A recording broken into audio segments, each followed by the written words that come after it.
Hey everyone, week 5. Gonna jump in here to the practice of gratitude. I mentioned this in our time together, but the practice of gratitude made me realize that grief and the thought of loss in my life has been on front of mind for years. And practicing gratitude was so good just to get gratitude on front of mind. It felt like a workout at the gym that's making you work out a muscle that you're not typically used to working out. I would say I'm a grateful person in general, but situationally, in my life over the last couple of years, it has been so hard that it's been more of a challenge to find that place of gratitude. I feel like I find it in worship, but this was so great. Like I said, just as a workout to get me to that place of thinking of everything in my life that I have to be grateful for. And I think it reminded me of the big things that that I should be thankful for. It reminded me of so many little things that I take for granted that I can be grateful for. And then I think it also reframed how gratitude shows up with grief. So I was very thankful for that. In terms of the content, the video with Lee and Bolsinger, specifically the section where they talked about, or the portion they talked about triangulation, triangles as it pertains to family systems and in the workplace.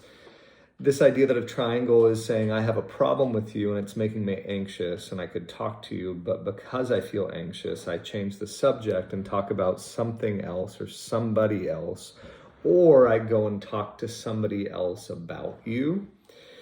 I believe it was Lee that was saying triangles give birth to other triangles, which create ripple effects in the system, as opposed to having a difficult, straightforward conversation.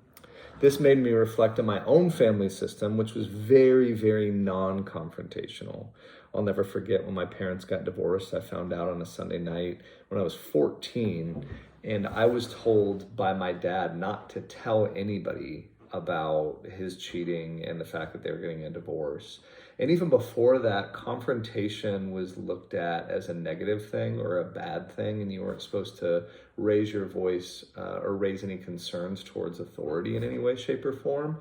So I think based off of my family system, I've realized over the years, I think it's cementing now that confrontation in my body, confrontation feels bad.